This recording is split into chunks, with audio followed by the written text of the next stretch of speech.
Film बस आज 3 सितंबर रही बात भारतीय शेयर बाजार की। एकदम फ्लैट कारोबार होता हुआ देखने को मिला, बट इसी बीच में एक इंडस्ट्री में दोस्तों धीरे धीरे तेज़ी का माहौल कंटिन्यू होता हुआ देखने को मिल रहा है। और कोविड के बाद ये पहला ऐसा माहौल है जो इंडस्ट्री के लिए फेवरेबल है। इंडस्ट्री को आने वाले कल में टेलविंड्स मिल सकता है। अब दोस्तों मुझे पता है कि बहुत सारे सब्सक्राइबर बेस में ना ये प्रश्न होगा कि सर आप बार बार जो हेडविंड्स और टेलविंड्स का नाम लेते हैं, मुझे इधर पे ही समझ में नहीं आता। अगर जिनको हेडविंड्स और टेलविंड्स का मतलब पता है तो चलिए अच्छी बात है, नहीं पता ना, मैं 2 मिनट्स में आपके डाउट्स को क्लियर करूंगा और इंडेक्स मैनेजमेंट के बारे में भी एक बड़ी टिप्पणी दूंगा, जिससे आपका लॉन्ग टर्म विजन काफ़ी मजबूत हो, एसटीफिल कम्युनिटी का इस आने वाले कल में मजबूत हो। यही मेरा हमेशा से एक मोटो रहा है। तो जी हाँ दोस्तों, एक इंडस्ट्री जो पिछले कुछ समय से हमें बहुत परेशान किया था, उसमें देर सवेर रैली का माहौल आने वाले दिनों में कंटिन्यू हो सकता है और 2025-26 इस इंडस्ट्री के लिए बहुत ही फेवरेबल टेलविंड्स ला सकते हैं। चैनल फर्स्ट टाइम होंगे सब्सक्राइब कर सकते हैं इस तरह की क्वालिटी कंटेंट को सबसे पहले एक्सेस करने के लिए। नाउ विदाउट लिंग new for time, let's begin. दोस्तों अगर आपको हेडविंड्स और टेलविंड्स का मतलब नहीं पता, बस 2 मिनट में आपको ऐसा चीज़ समझ में आएगा ना जो शायद ही आपको कोई सिखाने की कोशिश करे। मैं कोशिश इसलिए करता हूँ कि आप आत्मनिर्भर बने। मान के चलिए गैस एक एरोप्लेन है ना, अगर उसको कोई बाधा मिले, अगर उनके डायरेक्शन की बात की जाए, वहाँ से ऑपोजिट फोर्स उस फ्लाइट को मिले, उस एरोप्लेन को मिले, तो जी हाँ दोस्तों उनको सफ़र करना थोड़ा सा मुश्किल होगा। ऐसा नहीं है कि एरोप्लेन क्रैश हो जाएगा। मतलब दोस्तों अगर इंडस्ट्रीज़ में हेडविंड्स है ना, इसका मतलब ये नहीं है कि आने वाले कल में पूरा इंडस्ट्री ज़ीरो हो जाएगा। बिकॉज हमेशा गैस कोई ना कोई इंडस्ट्री के लिए कभी ना कभी ऐसा माहौल क्रिएट होता है जब इंडस्ट्री काफ़ी चैलेंजेस फेस करे, और कभी कभी उसी इंडस्ट्रीज़ में ऐसा माहौल भी इमर्ज होता है जहां इंडस्ट्री को काफ़ी फ़ायदा हो। तो जी हाँ दोस्तों, अगर उसके अपोजिट उनको अगर जिस डायरेक्शन में जाना है उसके तरफ ही पुश मिले ना, बुश मिले, तो जी हाँ गैस इनके ग्रोथ और भी थोड़े बहुत तेज़ हो जाते हैं। अगर आपको अभी तक समझ में नहीं आया ना, चलिए दोस्तों इसको और भी आसान बना देते हैं। इनके चलिए दोस्तों टेलविंड्स का सबसे बड़ा उदाहरण कि गैस के प्राइसेस अगर कम होंगे, सबसे बड़ा फ़ायदा किसको होगा। मान के चलिए आपके पास 500 ट्रक हैं, 300 ट्रक हैं, 200 ट्रक है, मैं एग्जांपल दे रहा हूँ।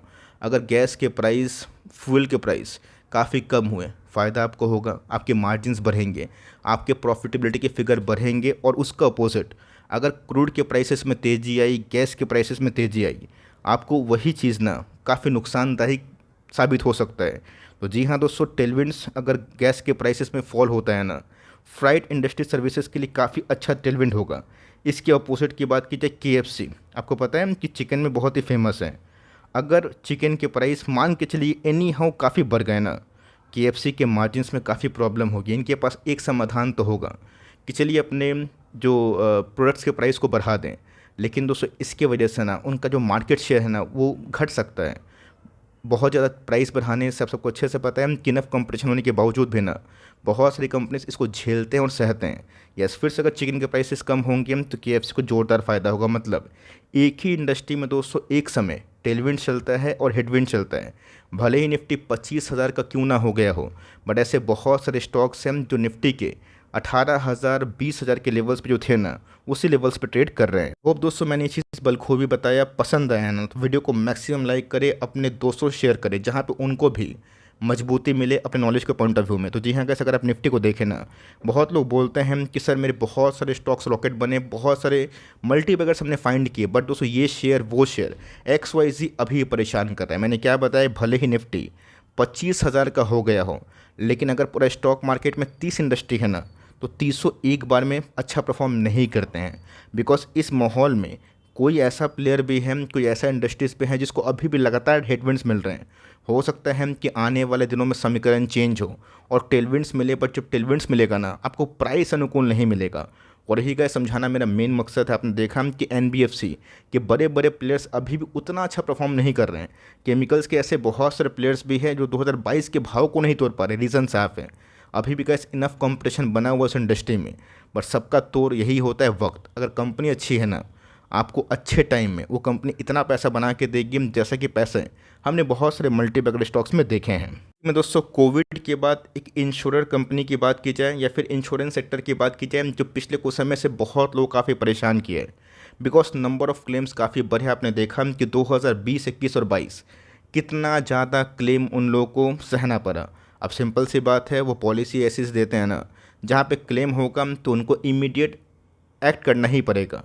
तो जी हाँ दोस्तों, बीच में क्लेम्स काफ़ी बढ़ गए थे, इंश्योरेंस कंपनी को बड़ा कुछ बढ़ नहीं रहा था, मिल नहीं रहा था। लेकिन यस, अब तो कई जिस हिसाब से भारत में ग्रोथ हमें देखने को मिल रहा है, चाहे वो इंश्योरेंस सेक्टर की या फिर जनरल इंश्योरेंस की, उसमें गैस ग्रोथ के संग अब जो नंबर्स ऑफ क्लेम्स है ना, वो भी आने वाले दिनों में घट रहे हैं। और इसका फ़ायदा किसको मिलेगा? तो टेलविंड्स के फॉर्म में दोस्तों इंश्योरेंस कंपनी इसका भागीदार बन सकती है। इस कंपनी को लेकर दोस्तों बड़ी अपडेट हमें देखने को मिल रही है कि कैसे जनरल इंश्योरेंस कंपनी को आने वाले कल में एक इम्प्रूव जो प्रॉफिटेबिलिटी है, benefiting of low claims ratio, इसका फ़ायदा मिल सकता है। चाहे वो मोटर की बात की जाए, हेल्थ की बात की जाए, कमर्शियल लाइंस की बात की जाए। तो जी हाँ दोस्तों, आप बस 2 साल पहले ही कहानी सोच के देखें और 2 साल के बाद कहानी सोच के देखें, आपको सीधा समझ में आ जाएगा। अगर बिज़नेस चलाने के लिए वो इन्वायरमेंट नहीं है तो कंपनी कहाँ से प्रॉफिट निकालेगी। लेकिन दोस्तों, जब इन्वायरमेंट चेंज होता है ना, शेयर के प्राइस उस लेवल पे नहीं रुकते, बिकॉज जो समझदार व्यक्ति है उनको अच्छे से पता है कि भले ही बाज़ार में बुल मार्केट क्यों ना हो गया हो, ऐसे बहुत सारी कंपनीज हैं जो अभी भी बियरिक फेस में है। और सेम दोस्तों, बियर फेस में हमने देखा था कि कोविड 2020 में भले ही मार्केट क्यों ना बहुत टूटा हो, लेकिन रिलायंस और आईटी इंडस्ट्रीज़ और केमिकल्स कंपनी को बड़ा फ़ायदा हुआ था, उनके मार्जिन एक्सपैंड हुए थे। और यही रीज़न है कि 2020 और 2021 उन सब इंडस्ट्रीज़ के लिए टेलविंड था, जहाँ पे कैसे बहुत सारे इंडस्ट्रीज़ के लिए वो कंपनी का समय बहुत ही काल वाला था। हाँ दोस्तों, आई होप मैंने अपना ईमानदारी से चीज़ को सिखाया। लेकिन यस, अब दोस्तों आपके ऊपर निर्भर करता है कि आप इसको कोई बाई और सेल लिक्विडेशन ना समझें। एजुकेशनल पर्पस से गैस मैं हर एक वो कोशिश करता हूँ जहाँ पे आपको मजबूती मिले। तो एसबीआई लाइफ इंश्योरेंस की बात की जाए, जो एक समय 1000-1200 के लेवल पे बहुत दिन तक था, बट जैसे ही गैस इनके मार्जिन्स में रिकवरी हमें देखने को मिली, कंपनी के प्रॉफिटेबिलिटी के फिगर वो भी बढ़े और कंपनी 1000 से अभी के टाइम 2000 के आसपास रिकवर हो चुकी है। और ऐसा कि जी हाँ दोस्तों, बहुत लोग काफ़ी परेशान थे कि सर मैंने 3 साल इसको होल्ड किया, मुझे मिला क्या? कुछ नहीं मिला। बिकॉज एक समय अगर आप देखें 2019 से गए हमें 2023 तक ना, इन सब कंपनी के टॉप से उतने बड़े पैसे बनते हुए देखने को नहीं मिले। इनिशियली अगर आपने इन्वेस्ट किया होगा कभी भी आपके पैसे 4x होंगे। लेकिन yes, top to top count करें तो 3 साल परेशानी हुए। लेकिन यस, जैसे ही गैस माहौल चेंज हुआ ना, कंपनी भी आपको उस लेवल्स तक देखने को नहीं मिली। तो जी हाँ गैस, यही मैं समझाना चाहता हूँ, आपकी बहुत ही पीड़ा देने वाली कंपनी का भी एक गुड टाइम आता है जो इंश्योरेंस कंपनी के लिए देखने को मिल रहा है। अब प्रश्न इधर पे ये है कि बहुत लोग उसको होल्ड कर रहे हैं और सोच रहे कि निकल जाएं। मेरा ऐसा मानना है कि जब कोई कंपनी लाइफ टाइम हाई को तोड़कर नया लेगेसी कंटिन्यू करती है और बहुत ही बजिंग स्टेट में होती है, तो उसमें जो मोमेंटम है वो आने वाले कुछ महीनों तक कंटिन्यू होता है, जो मेरे हिसाब से 2025 तक और 26 तक कंफर्टेबली इस इंडस्ट्री को देखते हुए, रिपोर्ट्स को देखते हुए काफ़ी हद तक प्रभावशाली इम्पैक्ट पॉजिटिव में पा सकता है। एसबीआई लाइफ हो, एचडीएफसी लाइफ हो, सब में का सब एक चीज़ कॉमन देखेंगे ना, 2019 से लेके 2022 तक भले ही कंपनी के सेल्स बढ़े, बट पैट के फिगर की बात की जाए ना, उसमें कोई सम्मानजनक उछाल देखने को नहीं मिला। और जब तक गैस एक कंपनी अपने पैट की फिगर को नहीं तोड़ती है, एक कॉन्सोलेशन बॉक्स से बाहर नहीं निकलती है, तब तक रिकवरी के साइन तो मिलते हैं बट रियल रिकवरी नहीं होती। और जैसे ही गैस रिकवरी का समय आता है तो स्टॉक भी एब नॉर्मल बिहेव करती है। गैस हमें अभी देखने को मिला तो 1300, 1400, 1500 करोड़ के आसपास जो फिगर थे, वो जैसे ही 230% के आसपास बढ़े ना, आप देख सकते हैं कि शेयर में दोगुना रिकवरी देखने को मिली। और आपने अगर अभी तक होल्ड किए हैं तो मेरा ऐसा मानना है 2025 इनके लिए अनुकूलित समय हो सकता है। अगर आप इन्वेस्ट करना चाहते हैं तो Q1 और Q2 थोड़ा सा गैस फिर भी चैलेंजिंग था, लेकिन आने वाले कल में जो प्रोडक्ट मिक्स की बात की जाए, न्यू प्रोडक्ट एडिशन की बात की जाए, नंबर्स ऑफ यूलिप्स की बात की जाए ना, उसके एडिशन से बहुत सारी इंश्योरेंस कंपनी को अच्छा खासा फ़ायदा मिल सकता है। एंट्री अगर आप मुझसे पूछें एचडीएफसी लाइफ की, तो जी हाँ दोस्तों, एचडीएफसी का जब से मर्जर हुआ है एचडीएफसी लिमिटेड और बैंक का, तब से गैस कोई बड़ी गुड हालत नहीं है।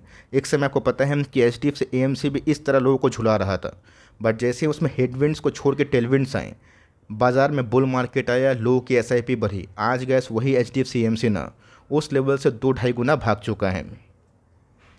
हाँ गैम, तो अभी भी गैस एचडीएफसी लाइफ बहुत ही अंडर परफॉर्म कर रहा है। 5 ईयर्स में गैस कोई बड़े पैसे नहीं बने, लेकिन आज ही के दिन गैस कंपनी फ्रेश जो 1 साल हाई है ना, उसको रिक्लेम कर चुकी है। लॉन्ग टर्म चीज़ की, तो जी हाँ गैस, कभी कभी कंपनी 5 साल 6 साल परेशान करती है, उसके बाद गुड टाइम होता है। अगर आप एक मोमेंटम प्लेयर हैं तो चाहते हैं तो इस लेवल का टूटने का इंतज़ार करें जिसका भाव हमें 750 के ऊपर तो देखने को मिलता है, बट 770 के ऊपर अगर 800 के ऊपर क्लोजिंग होती है, मतलब 800 का प्राइस तो ट्रेंड को चेंज कर सकता है। एक बहुत बड़ी उपलब्धि होगी, उसमें कैसे हम वॉल्यूम देखेंगे। अगर आपने अभी तक हिम्मत नहीं है आज इसको होल्ड किया तो मेरा ऐसा मानना है कि गुड टाइम में आपको ज़रूर फॉर लॉन्ग टर्म कंटिन्यू करना चाहिए। दोस्तों मेरी कमेंट्री बजाज फिनसर्व को भी लेके होगी। भले ही बजाज फिनसर्व की बात की जाए, इनका एक्सपोजर एनबीएफसी में भी है, लेकिन कंपनी का अलियांज और जनरल लाइफ इंश्योरेंस का बिजनेस करती है। कंपनी कल ही के दिन दोस्तों 1 साल हाई को टच की थी और बहुत लाइफ टाइम हाई दूर नहीं है। और जैसे ही इन सब चीज़ में उपलब्धि होगी, इन सब स्टॉक्स भागेंगे ना। बहुत सारे एनालिस्ट का जो रिकमेंडेशन आता है ना, वो आ सकता है। तो पूछते हैं हम कि सर लोम्बार्ड कैसा है। आईसीआईसीआई लोम्बार्ड जनरल इंश्योरेंस, ये भी एक बहुत ही काबिल कंपनी, बहुत ही मजबूत कंपनी है।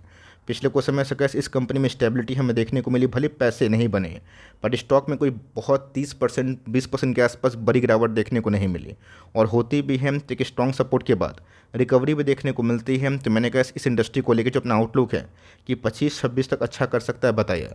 अब इस आउटलुक के बाद क्या कोई बाई सेल रिकमेंडेशन मत समझिएगा, बिकॉज बाजार is all about subject to market, सबको पता ही है।